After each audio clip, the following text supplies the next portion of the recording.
Lors du premier tour des municipales, ça a sans doute été l'un des ratés de cette crise sanitaire. Aujourd'hui, forcément, l'organisation du second tour vire au casse-tête et divise entre ceux qui veulent que la démocratie se déconfine. C'est le cas de Christian Jacob, qui était l'invité d'Elisabeth Martichaud. La loi, elle dit deux choses très claires. Elle dit qu'à partir du moment où des communes ont besoin d'un deuxième tour, ça concerne à peu près 5000 communes, ce deuxième tour devra se tenir au plus tard au mois de juin. Ensuite, elle dit une deuxième chose, la date précise de ce deuxième tour devra être fixée en Conseil des ministres au plus tard le 27 mai. Donc il faut rester sur cette base et que le gouvernement et le président de la République donc, assument les décisions prises dans cette loi. À partir du moment où les conditions sanitaires le permettent, il faut aller le plus rapidement possible. Il y a les pour municipales en juin, c'est le cas aussi de Louis Alliot à Perpignan qui sera en direct avec nous dans un instant.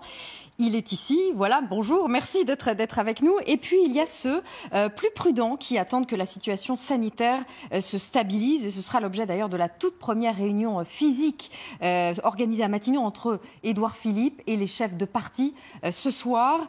Bonjour Mounir Mahjoubi. Bonjour. Député La République En Marche, ancien ministre. Vous avez fait campagne aux côtés d'Agnès Buzyn et vous êtes plutôt de ceux qui appellent à la prudence. Justement, vous êtes dans l'autre camp, dans les contre ce second tour au mois de juin. Hier, le Conseil scientifique n'a pas apporté tellement de clarté au débat, pas opposé à la tenue d'un second tour au mois de juin, mais avec des conditions sanitaires tellement colossales que la campagne paraît difficile à mener. Un vote sans campagne, ça a un sens ? D'abord, ce que vous avez dit sur le premier tour, pardon, vous dites que ça a été catastrophique. Est-ce que ça a été un raté ? Non, enfin, je ne crois pas, parce que à l'époque... Vous disiez qu'il faut aller voter au premier tour. Oui, j'ai dit qu'il fallait aller voter. Après, comme tout le monde, je me suis dit, zut, on s'est peut-être trompé, mais il y a un travail qui a été publié récemment qui montre que l'organisation du premier tour, je ne parle pas de la campagne, du premier tour dans les bureaux de vote, n'a pas conduit à une augmentation de l'épidémie. D'ailleurs, dans les bureaux de vote... Il y a eu des contaminations d'assesseurs, quand même, mais effectivement, les épidémiologistes disent que ça n'a pas participé à la propagation du virus. Exactement. Et probablement, dans les bureaux de vote, on était mieux protégés qu'ailleurs, puisque c'était probablement l'endroit où il y avait la plus... Tous les stocks français de gel hydroalcoolique étaient concentrés dans les bureaux de vote. Donc je ne suis pas certain que ça soit vrai quand on dit « Ah, il n'aurait pas fallu faire le premier tour ». Je pense que le premier tour n'a pas joué. Et là, est-ce qu'on doit organiser ce second tour ? Le Conseil scientifique l'a dit très justement. Il a dit qu'il y a aujourd'hui... Le deuxième tour aurait lieu dimanche. Aurait lieu dimanche. Voilà, il y a un peu de virus qui circule, il y a quelques clusters, mais qui sont manifestement maîtrisés. J'aurais envie de vous dire, oui, dimanche, on peut aller voter. Donc, en fait, on saura une semaine avant. Oui, dimanche, on peut aller voter si c'était maintenant. Vous dites, Mounir Mahjoubi, il faut être plus prudent. Les conditions ne sont pas réunies. Je ne fais pas de grande affirmation. Je dis qu'il faut être prudent et surtout, je rappelle une chose. Une élection, c'est un jour de scrutin et ce sont des semaines de campagne. Et par exemple, à titre personnel, moi, j'aime faire campagne au contact, toucher, prendre dans les bras, parler, écouter. Tout ça, on en sera privé. Et la recommandation qui est faite hier, c'est de ne pas aller au contact des citoyens, c'est de ne pas aller à leur rencontre et c'est de ne pas débattre de nos idées. Ce n'est pas la conception que j'ai d'une campagne électorale. Mais comme le dit Richard Ferrand, maintenant, on est dans un contexte politique où on a des maires en place qui ont leur actualité, qui ont des nécessités de prendre des décisions, qui ont la nécessité de continuer à faire vivre et qui, beaucoup d'entre eux, demandent à ce que cette élection ait lieu. Si la majorité que nous représentons, aussi au sein de notre majorité, il y a une majorité qui se dessine pour dire il faut y aller, on soutiendra et on trouvera les meilleures conditions pour quand même faire campagne. Mais ce que je veux dire par là, c'est que ce sera une élection qui n'aura pas véritablement le goût d'une élection. Louis Alliot, vous disiez non de la tête pendant que Mounir Mahjoubi s'exprimait. Vous êtes, je le rappelle, vous, arrivé au premier tour, arrivé en tête au premier tour à Perpignan. Donc vous êtes plutôt tenté d'aller vite pour ce second tour. Est-ce que c'est pour le bien de la démocratie ou pour votre fauteuil de maire à Perpignan ? Écoutez, d'abord, le fauteuil de maire, il n'est pas gagné, hein. Il ne faut pas vendre la peau de l'ours avant de l'avoir tué.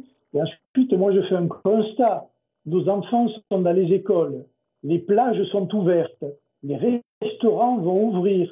On parle même de la fête de la musique et on ne pourrait pas voter fin juin.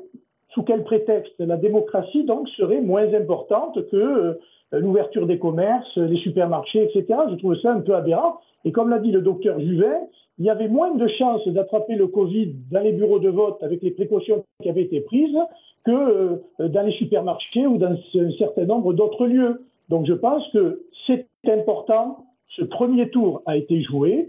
Il faut que le second tour se joue, évidemment, si les conditions sanitaires sont réunies. Effectivement, Louis Alliot le dit, on se demande pourquoi tout repart et pourquoi pas les élections. Enfin, dans le débat, il faut quand même le dire, il y a quand même beaucoup d'arrière-pensées. C'est-à-dire que globalement, ceux qui pensent qu'ils vont prendre une claque ont plutôt envie de dire que c'est très dangereux et qu'il faut repousser. Et ceux qui pensent qu'ils vont gagner disent « ça serait bien qu'on le fasse vite ». Donc il y a quand même cet élément, il y a un peu d'arrière-pensée. Au plan médical, je ne peux que vous répéter ce que je vous disais, à savoir, comme l'a dit M. Alliot, c'est vrai, dès lors qu'une vie sociale se recrée, il paraît possible probablement de faire campagne. Voilà. Alors, peut-on se poser la question de faire campagne dans certaines régions et pas d'autres? Non, ça ne me paraît pas possible. Mais il y a quand même une différence, objectivement, M. Alliot, entre les endroits où, les zones vertes, où la vie sociale reprend d'une manière plus active, et les endroits où les commerces, les restaurants, par exemple, restent fermés. Dans ma commune, les restaurants restent fermés. Donc ça, c'est un sujet qu'on ne peut pas, comme ça... qu'on ne peut pas maltraiter. Mais typiquement, je pense qu'on le saura quelques jours avant. En tout cas, aujourd'hui, il n'y a pas de cluster tel qu'on ne puisse pas faire campagne. J'en reviens à ce que vous disiez, professeur Juvin, justement, pardon Louis Alliot, sur certains, il y a évidemment une donnée politique. Ceux qui étaient bien placés au premier tour, comme Louis Alliot, veulent que ça aille vite. Et ceux qui étaient mal placés, pardon, Agnès Buzyn, on voit ce qu'est devenue la campagne à Paris, vous avez intérêt à gagner du temps. Je ne sais pas si avec plus de temps on fera forcément mieux, et je ne sais pas si avec moins de temps on fera forcément mieux aussi. Donc vous savez, là-dessus, il n'y a aucune affirmation politique qui est facile. Ce que je veux vous dire, c'est que sur ce qu'on est en train de se dire là, on a une responsabilité collective. Tout à l'heure, M. Alliot, vous avez dit si les écoles rouvrent, si les plages ouvrent. Oui, mais attendez, M. Alliot, je vous ai déjà vu faire campagne. Quand vous êtes en campagne, vous parlez à plusieurs milliers de personnes par jour. C'est pareil pour nous à Paris, c'est pareil pour toutes les personnes. Une campagne, c'est au contact. M. Juvin, vous êtes maire, et vous êtes plutôt un maire tactile. Il a été élu dès le premier tour, donc le professeur Juvin, qui est maire LR, la question ne se pose pas pour lui. Tout à fait. Je suis très tranquille pour commenter les choses. Voilà, c'est ça.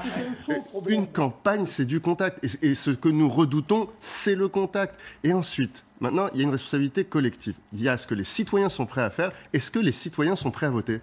Est-ce qu'ils ont en eux le débat actuel? Je ne sais pas, moi, si à Paris, les gens regardent le bilan d'Anne Hidalgo, sont prêts à voter pour son projet ou contre son projet, pour Mme Buzyn ou pour Mme Dati. Louis Alliot, sur ces deux questions, sur la proximité, c'est vrai qu'une campagne, c'est l'anti-distanciation, et sur l'abstention très forte, très certainement, s'il y a un second tour dès le mois de juin. D'abord, pour répondre au professeur Juvin, il a raison. Il est évident qu'il faut attendre la mi-juin pour savoir si les départements qui sont aujourd'hui en rouge seront en vert à ce moment-là. Ça, c'est très important pour la tenue, évidemment, de ce scrutin en juin. La deuxième chose, c'est un faux problème. La campagne a eu lieu. On est en campagne depuis janvier. On ne va pas inventer d'idées géniales sur notre projet à venir. C'est pas vrai. D'ailleurs, il ne restait qu'une semaine d'entre deux tours, en rappelant que le dépôt des listes se faisait jusqu'au mardi soir. Et donc, en fait, le second tour, c'est un jeu d'alliance, moi je dis de magouille, entre certaines listes pour tenter d'en bloquer d'autres. Et ça, c'est un autre sujet. Et donc, la campagne, elle a eu lieu. Il n'y aura pas de nouvelle campagne. Nos arguments ont été développés. Le programme, les projets ont été développés. On a fait le bilan des maires sortants. C'est ça l'important dans une municipale. Et donc, je ne vois pas quelle campagne il y aurait nouvelle à faire. Elle a eu lieu. Maintenant, le second tour, les électeurs attendent que ces élections soient terminées pour avoir un maire, un ancien maire ou un nouveau maire, mais pour que ce maire se mette en place démocratiquement et qu'il puisse gérer les affaires courantes. Parce que le problème aujourd'hui, c'est que vous avez des maires comme à Perpignan qui ont fait 18% au premier tour et qui se retrouvent président de l'agglo et maire délégitimé par le peuple et qui continue à gérer les affaires courantes. Ça pose un problème démocratique, qu'on le veuille ou non. J'en reviens à ma question, Louis Alliot, sur l'impossible distanciation pendant une campagne et sur l'abstention qui serait très fortement, potentiellement forte dès le mois de juin.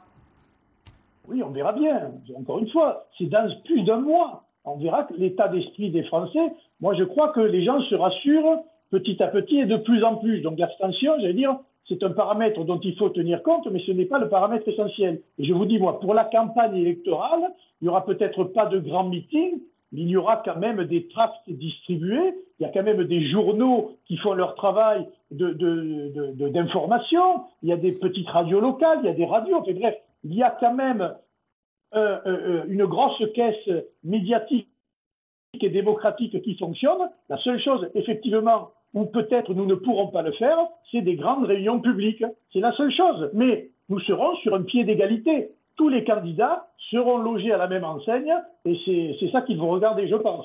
Nicolas, alors on voit les pour, les contre ce second tour dès le mois de juin. Oui, mais Louis Alliot, il y a quand même eu campagne depuis un mois et demi, puisque les maires sortants, avec plus ou moins d'intensité, mais en général avec grande intensité, se sont engouffrés dans les failles de l'État sur la question des masques. Et ont distribué des masques, mais à tout va, parfois même, alors qu'il était contre précédemment, comme Gérard Collomb à Lyon. On a vu qu'à Paris aussi, Anne Hidalgo s'est engouffrée là-dedans avec aussi plus ou moins de succès, puisque parfois ils ont distribué des masques qui n'étaient pas appropriés. N'empêche qu'il y a une distorsion de concurrence. Alors, vous êtes dans un cas différent, mais il y a une distorsion de concurrence de fait. Non, M. Doménac, moi je ne suis pas dans un cas différent. Le maire en place, on peut considérer qu'il a tenté de faire campagne entre les deux tours. C'est son problème. Mais vous savez, les électeurs ne sont pas fous. Ils ont fait le bilan des maires en place. Et ils peuvent s'agiter pour certains distribuant des masques ou de la confiture de fraises. Le bilan sera le même. Ils ont été jugés au premier tour et maintenant on s'apprête à voter le second tour. Je ne crois pas, moi, aux manipulations sur les masques et sur le reste. C'est malheureusement le travers d'un certain nombre de politiques peu scrupuleux. C'est ce que nous avons à Perpignan. Mais le résultat, à la fin, vous savez, les électeurs sont bien jugés l'action des maires jusqu'à présent. C'est valable pour M. Collomb et c'est valable pour d'autres. Professeur Juvin, je le rappelle, vous êtes maire LR, vous élu dès le premier tour, donc le second tour ne se pose pas pour vous, mais on entend bien Louis Alliot nous parler de la nécessaire mise en place des exécutifs locaux, parce qu'en attendant, les intercommunalités qui ont le pouvoir économique ne peuvent pas agir, c'est des milliers d'emplois, évidemment, et puis on se demande effectivement si on ne prend pas plus de risques, par exemple en Ile-de-France, en prenant les transports en commun, les RER et le métro, que dans les bureaux de vote. Oui, mais bien sûr, en fait, la réalité, c'est que personne ne sait la vérité. Il faut donc peser le pour et le contre. Dans le pour, il y a l'exercice démocratique. Le pays doit avoir des institutions qui fonctionnent. On a parlé des tribunaux qui ne fonctionnaient pas, c'est bon, ça suffit. La question, c'est est-ce qu'on fait courir un danger ? L'expérience du premier tour montre que non, contrairement à ce qu'on a cru, il n'y a pas eu de surmorbidité de cas créés par le premier tour. Le second tour, c'est dans plus d'un mois. Je pense qu'il faut se mettre en ordre de bataille pour organiser le deuxième tour et puis faire des points réguliers sanitaires. Si l'épidémie reflambe, eh bien, il n'y aura pas de second tour. Si l'épidémie tend à se tasser et à s'éteindre, eh bien, il faut que le second tour ait lieu. Parce que s'il n'a pas lieu, le second tour, ça signifie qu'il aura lieu quand ? En octobre ? Et donc, on va refaire voter les Français en octobre sur 2 tours, puis les reconvoquer au printemps pour les régionales. Enfin, les gens vont nous prendre pour des dingos. On est en train de penser nos blessures et nos morts, et on va organiser 2 campagnes électorales entre octobre et février. Non, ce n'est pas possible. Dans la balance des pour et des contre, oui. Louis Alliot parlait de l'abstention. Aujourd'hui, il y a un sondage BVA qui dit que 27% seulement des Français sont prêts à aller voter. 27%, c'est même plus de l'abstention. C'est que les gens ont peur. Donc, est-ce qu'il n'y a pas une distorsion entre les élus qui ont plutôt envie d'en finir rapidement avec cette histoire et la population qui a peur d'aller voter ? Vous avez raison. Et je ne dis pas que la solution est facile à trouver. Je dis simplement qu'au plan sanitaire, on peut tout à fait dire on fait la campagne et on organise les élections et puis on fait des points hebdomadaires et on voit l'évolution des choses. Maintenant, effectivement, ça c'est la vision sanitaire des choses. Et moi, je ne peux que vous dire celle-ci, dont déjà le caractère exact est très imparfait, vous avez bien compris. Maintenant, sur l'abstention, oui, c'est un sujet. Mais est-ce que vous croyez que si vous organisez les élections en septembre ou octobre ou novembre, ou même en mars suivant... Oui, ça pose la légitimité du scrutin. Oui. Vous savez très bien que s'il y a beaucoup d'abstention, il y a des gens qui vont dire que les maires élus ne sont pas légitimes. C'est vrai, mais ça pose aussi la légitimité aujourd'hui de décisions qui sont prises par des gens qui ont été battus. Il y a des maires battus qui continuent à exercer le pouvoir. Il y a un conflit réel de légitimité. En réalité, aucune des solutions n'est parfaite. Et donc, il faut choisir dans une entre-solution imparfaite.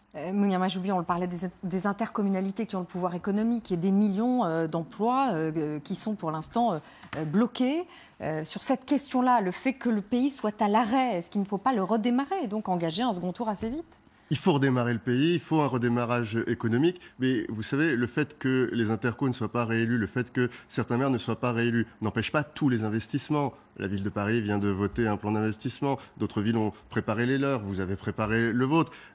On peut continuer à investir. Ce ne sont pas que les villes qui sont les premiers investisseurs du BTP. Non, un des sujets particulièrement, c'est aussi l'activité sur les permis de construire qui fait qu'aujourd'hui, très peu de permis de construire sont délivrés et que, y compris les projets qui ne sont pas financés par les intercos ou par les villes, ne peuvent pas redémarrer. Ça, c'est un cas très grave aujourd'hui en Ile-de-France. Mais pour revenir sur le quotidien des gens, c'est ça qui compte pour eux. Quand est-ce qu'ils vont reprendre leur emploi ? Quand est-ce que leur vie va reprendre ? Dans le 19e, autour de chez moi, je vous assure, personne n'a quelque chose à faire de cette élection à venir. Aujourd'hui, les gens parlent de la situation à Stalingrad, les gens ils parlent du dernier bidonville de Paris qui a été évacué hier à Porte de la Villette. C'est ces sujets-là qui sont importants pour les gens, c'est pas les élections. Nicolas, Matignon n'exclut pas un vote sur le sujet à l'Assemblée et au Sénat, mais l'opposition refuse d'avoir à emporter la responsabilité, d'avoir à porter la responsabilité d'une telle décision. Le gouvernement n'a qu'à assumer son choix, en gros. Effectivement, personne ne veut porter le fardeau d'un éventuel second tour contaminant. Gérard Larcher en a fait les frais. Il a été accusé par l'Élysée, par la majorité, qui l'a fait savoir, d'avoir poussé à ce qu'il y ait un premier tour. Et on sait ce que c'est devenu. Donc tout le monde marche sur des œufs, là, on a l'impression un peu quand même. C'est le moins qu'on puisse dire, et c'est incompréhensible.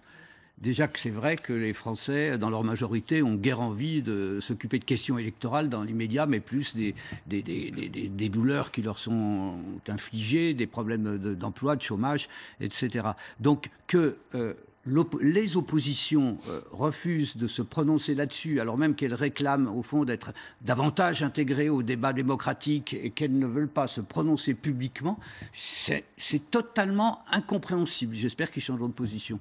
Les municipales, j'aimerais aussi, messieurs, Louis Alliot, Mounir Majoubi et professeur Juvin, vous parler d'un autre terme qui revient, la dissolution. Alors, Marine Le Pen demande à ce qu'il y ait une dissolution de l'Assemblée nationale, ce qui n'est pas une grande surprise. En revanche, l'idée semble faire son chemin à La République En Marche. L'ancien conseiller politique d'Emmanuel Macron, devenu eurodéputé, Stéphane Séjourné, plaide dans le Figaro pour cette dissolution. Il évoque une dissolution. Il dit que c'est le meilleur moyen, selon lui, je le cite, de refonder très profondément le système démocratique. Malheureusement, c'est pas ce qu'il dit. Si, je l'ai lu. Non, il ne dit pas la dissolution est le meilleur moyen. Il dit que ce qui est le meilleur moyen, c'est une refondation politique. Et il dit, peu importe les outils. Oui, donc ne lui faisons pas dire ce qu'il n'a pas dit. Il répond à la question de la dissolution, pardon. Il sait à quelle question il répond. Il ne faut pas lui faire dire ce qu'il n'a pas dit. Si. Sur le sujet de est-ce qu'il est très important d'avoir un acte politique fort, une fois que nous serons tous dans le débat politique. Encore une fois, les élus et l'exécutif ne peuvent pas faire de la politique sans le peuple. Alors la dissolution, il en faut une dissolution de l'Assemblée, selon vous ? Il faut un acte politique fort, collectif. Est-ce que c'est la dissolution ? Mais moi, ça ne m'intéresse pas de vous dire aujourd'hui est-ce que c'est la dissolution ou pas la dissolution. Écoutez, est-ce que le peuple est aujourd'hui prêt à débattre ou à discuter de ce sujet ? Petit à petit, oui. Petit à petit, c'est en train d'arriver. Et à la rentrée, on va devoir tous ensemble se reprojeter dans l'avenir. Moi, je crois que c'est pas maintenant qu'on doit parler du monde d'après, parce qu'en ce moment, il y a le monde de tout de suite qu'il faut vraiment finir d'accompagner. Ensuite, on continuera à construire les 15, les 20, les 30 prochaines années à venir. Mais alors, qu'est-ce qu'il y a ? La dissolution, le remaniement, une nouvelle ligne de route pour ce gouvernement, pour le président. Oui, tout aujourd'hui est ouvert. Mais pas maintenant, quoi. L'acte fort, professeur Juvin, ça doit être la dissolution. Ça doit peut-être être la dissolution. Écoutez, on discutait il y a 5 minutes de l'impossibilité de tenir le second tour des municipales.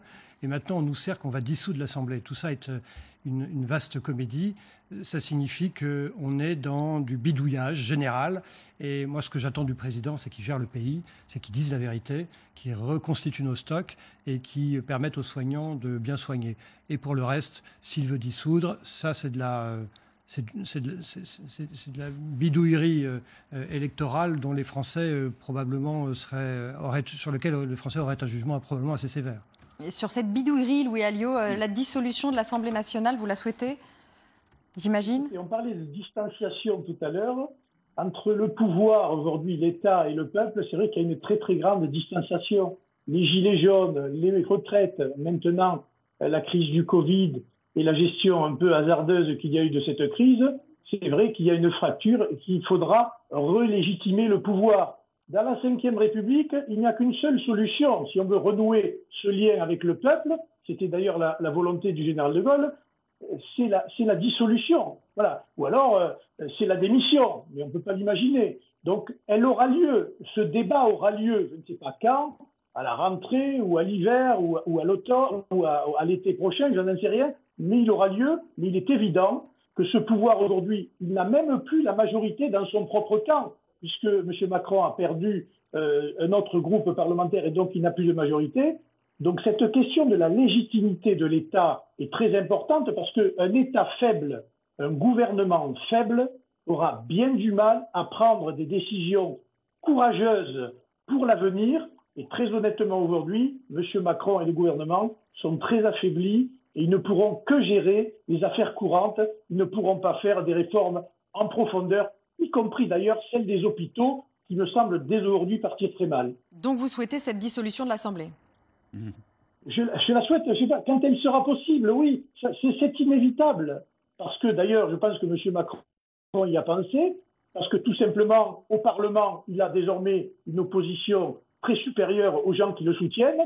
Dans ces conditions, c'est une cohabitation de fait. Et on ne peut pas rester comme cela dans l'ambiguïté. Et je pense qu'il en tirera lui-même les conclusions, soit en changeant de Premier ministre tout de suite après les élections municipales, soit peut-être à l'automne prochain, en décidant, pourquoi pas, d'une dissolution de l'Assemblée nationale. Le mouvement d'Emmanuel Macron, Nicolas, La République En Marche, effectivement, n'a plus la majorité qu'elle avait. Emmanuel Macron appelait à se réinventer, lui le premier. Est-ce que ça doit passer par une dissolution de l'Assemblée nationale? Est-ce que ça fait son chemin?